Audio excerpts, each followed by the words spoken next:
Om Shanti, Om Shanti. Good morning. आज प्यारे बाबा के 14 जुलाई 2022 के साकार महावाक्य हैं। बाबा ने कहा, मीठे बच्चे सब संग तोड़ मुझ एक बाप से योग लगाओ तो तुम मेरी पुरी में आ जाएंगे और अंत मते सो गति हो जाएगी। प्रश्न है, जो साइलेंस की अवस्था में जानने का पुरुषार्थ करते हैं उन्हें क्या अच्छा नहीं लगता? उत्तर है, उन्हें घड़ी का आवाज़ भी अच्छा नहीं लगता, क्योंकि इन कॉर्पोरियल वर्ल्ड में कोई भी आवाज़ नहीं है। इसलिए तुम वाणी से परे जाने का पुरुषार्थ करते हो। तुम्हें अशरीरी हो अपने स्वधर्म में टिकना है। बाबा के देश को बाबा सहित याद करना है। गीत है, भक्तों की फरियाद सुनो प्रभु हमारे। ओम शांति। भगवानोवाच, यह है योग आश्रम। तुम यहाँ बैठे हो योग कमाने। यह परमात्मा तुम आत्माओं से इन आर्गन्स द्वारा बात कर रहे हैं। तुम आत्माएं अभी किसकी याद में बैठे हो? आत्मा कहती है, अहम आत्मा तत्त्वम। हम सब आत्माएं उस परमपिता परमात्मा की याद में बैठे हैं। यह योग किसने सिखाया? भगवानोवाच, मैं सभी आत्माओं का पिता हूँ अथवा फादर हूँ। मैं इस शरीर द्वारा तुमको योग सिखलाने के लिए टीचर बना हूँ। यह तो सहज समझाते हैं। कहते हैं, जब जब अति धर्म गलानी होती है तब मैं आता हूँ। यह वही कल्प पहले वाले महावाक्य अति साधारण शरीर द्वारा रिपीट हो रहे हैं। कहते हैं, कल्प पहले भी यही महावाक्य उच्चारे थे जिसकी गीता बनी हुई है। तो जब धर्म गलानी होती है अथवा अनेक धर्म आए उपस्थित होते हैं और देवता धर्म का एकदम नाम निशान यहाँ गुम हो जाता है, देवता धर्म वाले अपने को हिंदू कहलाने लग पड़ते हैं। भल पूजते देवताओं को है लेकिन कहलाते अपने को हिंदू है। जैसे देवता धर्म के बदले हिंदू धर्म रिप्लेस हो जाता है, इसको कहते हैं धर्म गलानी। जब वह एक दैवी धर्म का नाम निशान गुम हो जाता है और उसके बदले अनेक धर्म मठ पंथ निकल पड़ते हैं। यह वही कल्प पहले वाली गीता रिपीट हो रही है। यह भगवानोवाच दूसरा तो कोई कह नहीं सकता। वही आकर फिर वही गीता के महावाक्य रिपीट कर रहे हैं।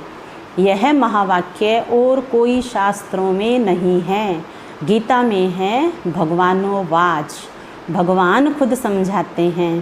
कहते हैं, जब अनेक धर्म हो जाते हैं, कलयुग के अंत आकर पहुंचती है, तब कल्प के संगम पर मैं आता हूँ। क्योंकि कलयुग को कहा जाता है तमो प्रधान, सतयुग है सतो प्रधान, जहाँ परमपिता परमात्मा का गॉड गॉडेज राज्य अथवा देवी देवताओं का राज्य चलता है। वह भी इस ही स्टेज पर चलता है। वैकुंठ कोई दूसरी जगह नहीं है। इस ही भारत में देवी देवताओं का राज्य था, जो अब प्राय लोप हो गया है। परमात्मा को कहते हैं गॉड इज नॉलेजफुल। वह एक ही ज्ञान का सागर, आनंद का सागर, सुख का सागर है। उसके सिवाय और कोई में गॉडली ज्ञान है ही नहीं। तो दूसरा कोई को ज्ञानी कैसे कह सकते हैं? वह कहते हैं कि यह नॉलेज देने के लिए मुझे ही आना पड़ता है। जब तक वह स्वयं आकर नॉलेज न देवे तब तक कोई नॉलेजफुल बन नहीं सकता। इस गॉडली नॉलेज को ही फिलोसफी कहा जाता है, जिससे आत्मा पावन बनती है। अब प्रश्न उठता है कि तुम यहाँ किस लिए आए हो? तुम कल्प पहले मुआफिक फिर से आए हो, गॉड से गॉडली नॉलेज प्राप्त कर पावन बनने के लिए। यह नॉलेज प्राप्त करने के लिए इस गॉडली स्कूल में जॉइंट होना पड़ेगा। दूसरा कोई तो गॉडली नॉलेज दे नहीं सकता। वो कहते हैं हम सब में गॉडली नॉलेज है। कौन सी नॉलेज है? कह देते ईश्वर सर्वव्यापी है, लेकिन परमात्मा कहते हैं कि ये मिथ्या ज्ञान है। मैं तो सर्वव्यापी नहीं हूँ, मैं तो जो हूँ जैसा हूँ तुम बच्चों के आगे प्रत्यक्ष होता हूँ। जब तक मैं अपना ज्ञान स्वयं न आकर सुनाऊँ तब तक मुझे कोई जान नहीं सकता और न कोई मेरे पास पहुँच सकता।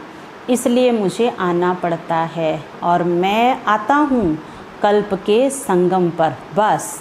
और जब मैं आता हूँ तब यह ज्ञान देने वाले डॉक्टर ऑफ फिलोसफी साधु महात्मा बहुत है। वह भी यही ज्ञान देते हैं कि हम सब परमात्मा हैं। अब एक तरफ कहते हैं परमात्मा एक है, दूसरे तरफ उन्हों की अनेक मतें। अब किसको मानना चाहिए? उन्हों को गॉड ने तो मत नहीं दी ना। एक तरफ है गॉड की एक मत, दूसरी तरफ इतनी अनेक मतें।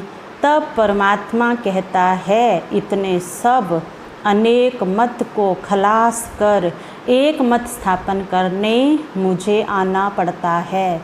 कल्प कल्प का ये प्रोग्राम मेरा अनादि नूंदा हुआ है।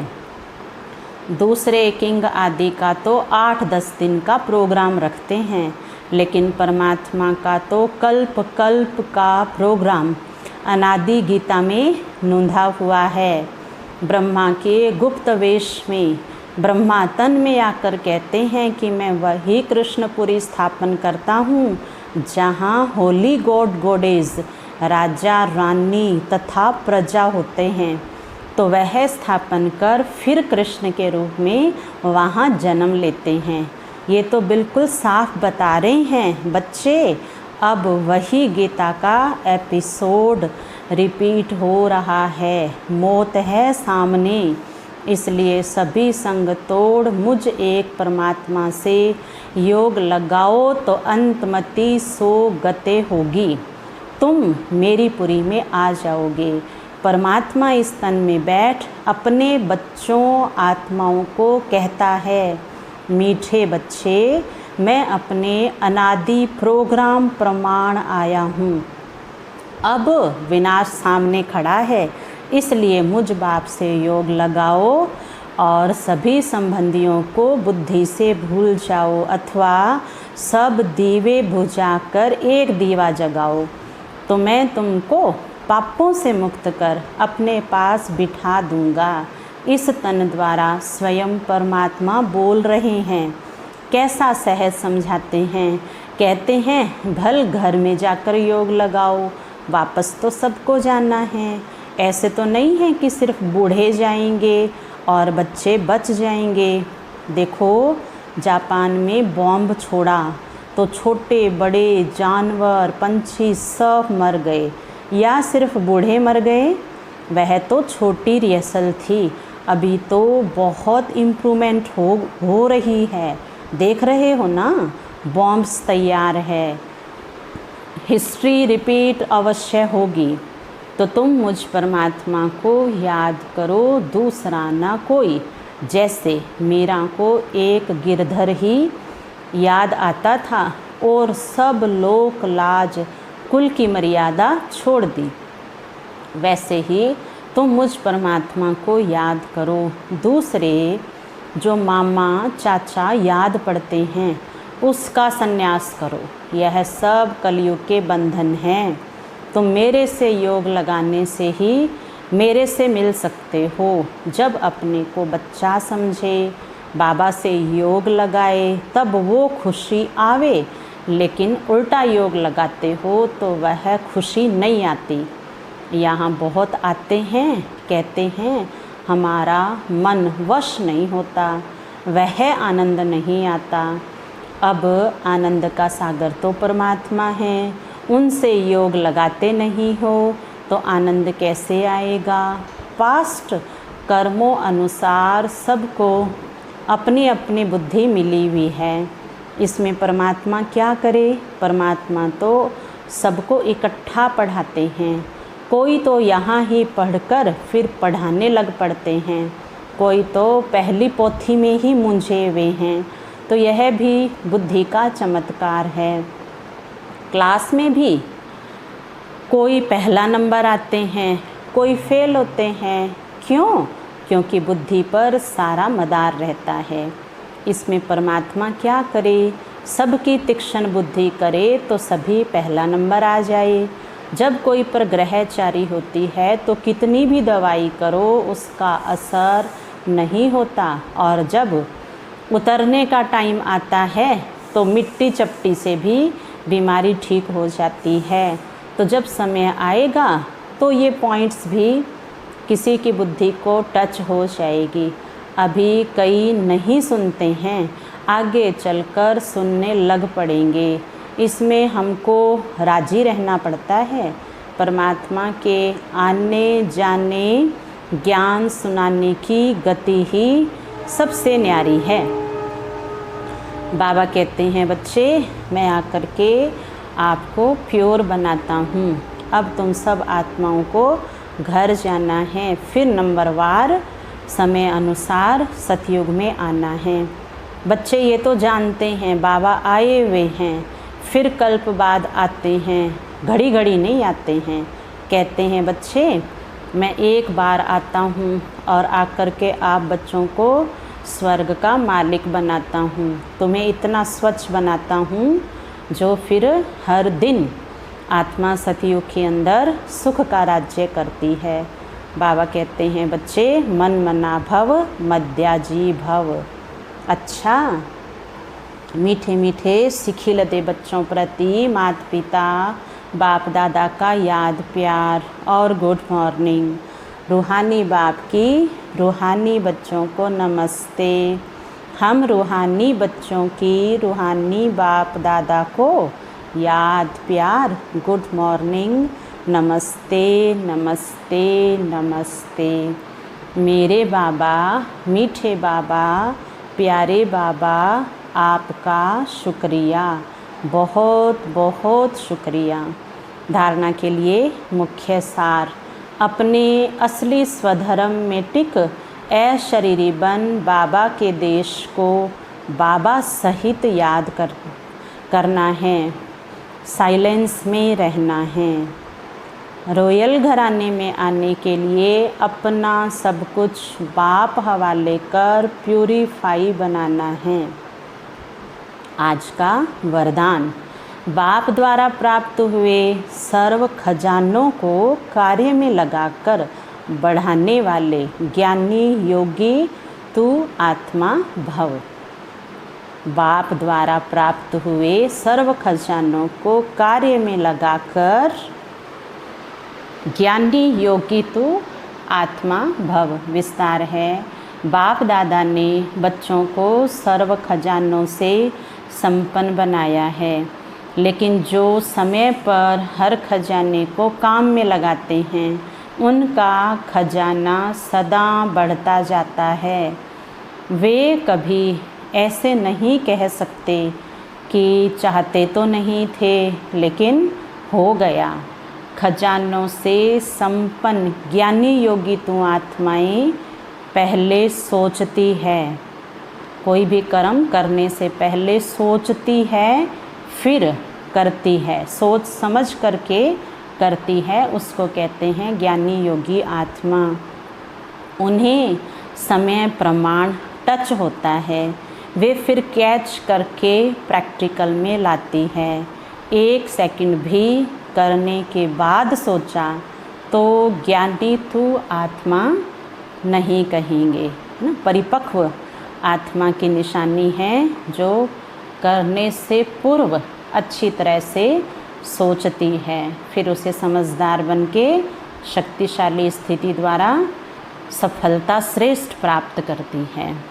स्लोगन है, स्वभाव और विचारों में अंतर होते हुए भी स्नेह में अंतर नहीं होना चाहिए।